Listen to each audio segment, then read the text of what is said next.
أعوذ بالله من الشيطان الرجيم. بسم الله الرحمن الرحيم.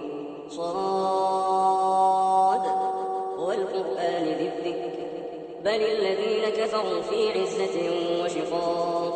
كم أهلكنا من قبلهم من قرن فنادوا ولا تحين مناص وعجبوا أن جاءهم منذر منهم وقال الكافرون هذا ساحر كذاب. أجعل الآلهة إلها واحدا إن هذا لشيء عجاب. وانطلق الملأ منهم أن امشوا واصبروا على آلهتكم إن هذا لشيء يراد. ما سمعنا بهذا في الملة الآخرة إن هذا إلا اختلاق. أأنزل عليه الذكر من بيننا بل هم في شك من ذكري بل لما يذوقوا عذاب. أم عندهم خزائن رحمة ربك العزيز الوهاب. أم لهم ملك السماوات والأرض وما بينهما فليرتقوا في الأسباب. جند ما هنالك مهزوم من الأحزاب. كذبت قبلهم قوم نوح وعاد وفرعون ذو الأوتاد وثمود وقوم لوط وأصحاب الأيكة أولئك الأحزاب. إن كل إلا كذب الرسل فحق عقاب. وما ينظر هؤلاء إلا صيحة واحدة ما لها من فواق. وقالوا ربنا عجل لنا قطنا قبل يوم الحساب. اصبر على ما يقولون واذكر عبدنا داود ذا الأيد إنه أواب. إنا سخرنا الجبال معه يسبحن بالعشي والإشراق والطير محشورة كل له أواب. وشددنا ملكه وآتيناه الحكمة وفصل الخطاب.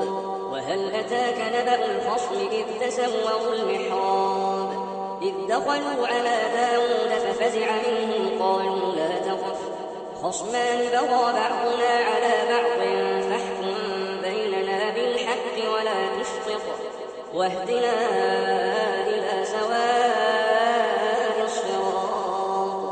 إن هذا أخي له 99 نعجة ولي نعجة واحدة فقال أكفلنيها وعزني في الخطاب. قال لقد ظلمك بسؤال نعجتك إلى نعاجه وإن كثيرا من الخلطاء ليبغي بعضهم على بعض إلا الذين آمنوا وعملوا الصالحات وقليل ما هم. وظن داود أنما فتناه فاستغفر ربه وخر راكعا وأناب فغفرنا له ذلك وإن له عندنا لزلفى وحسن مآب. يا داود إنا جعلناك خليفة في الأرض فاحكم بين الناس بالحق ولا تتبع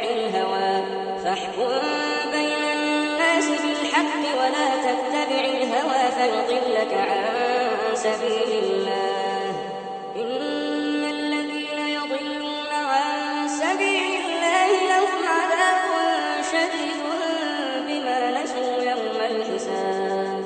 وما خلقنا السماء والأرض وما بينهما باطلا ذلك ظن الذين كفروا فويل للذين كفروا من النار.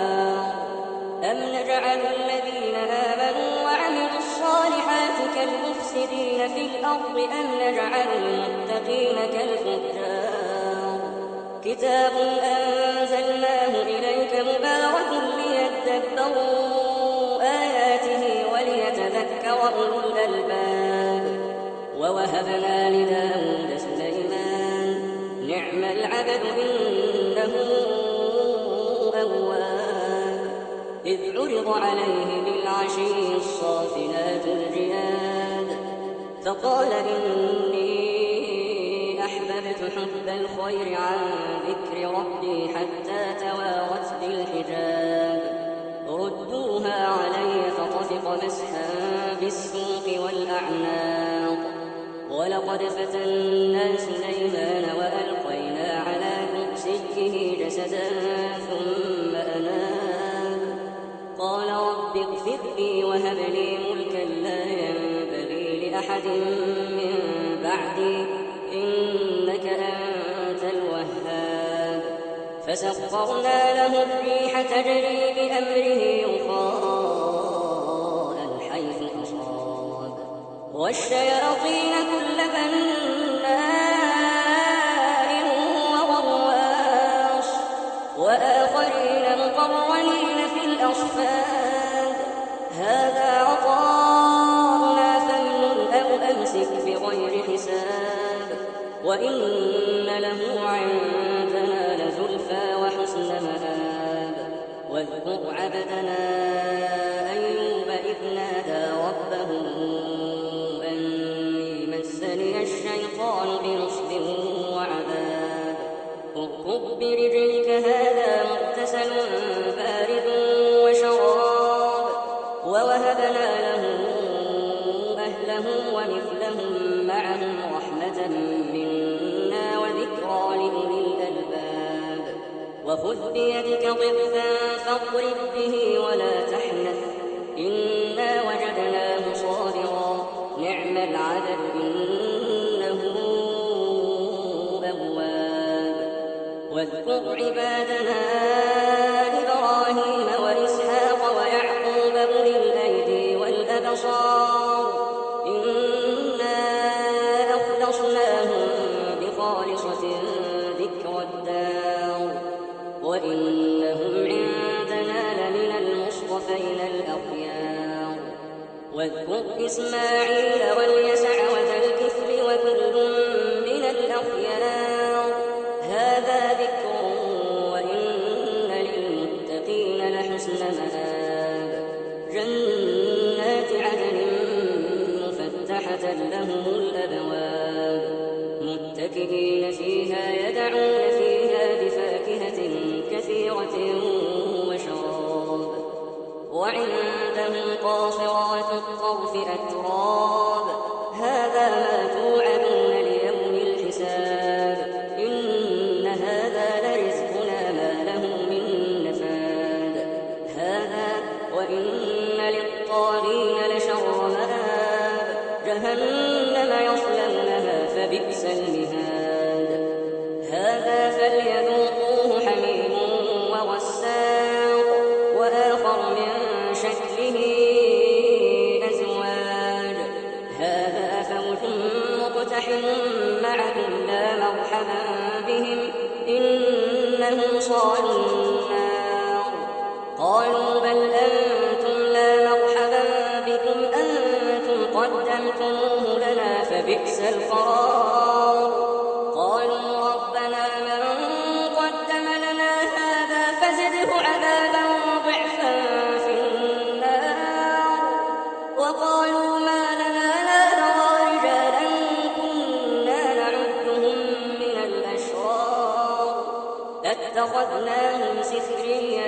أم زاغت عنهم الأبصار إن ذلك لحق تخاصم أهل النار قل إنما أنا منذر وما من إله إلا الله الواحد القهار رب السماوات والأرض وما بينهما العزيز الغفار قل هو نبأ عظيم أنتم عنه معرضون ما كان لي من علم بالملأ الأعلى إذ يختصمون إن يوحى إلي إلا أنما أنا نذير مبين إذ قال ربك للملائكة إني خالق بشرا من طين فإذا سويته ونفخت فيه من روحي فقعوا له ساجدين فسجد الملائكة كلهم أجمعون إلا إبليس استكبر وكان من الكافرين. قال يا إبليس ما منعك أن تسجد لما خلقت بيدي أستكبرت أم كنت من العالين؟ قال أنا خير منه خلقتني من نار وخلقته من طين. قال فاخرج منها فإنك رجيم وإن عليك لعنتي إلى يوم الدين. قال رب فأنظرني إلى يوم يبعثون. قال فإنك من المنظرين إلى يوم الوقت المعلوم. قال فبعزتك لأغوينهم أجمعين إلا عبادك منهم المخلصين. قال فالحق والحق أقول لأملأن جهنم منك وممن تبعك منهم أجمعين. قل ما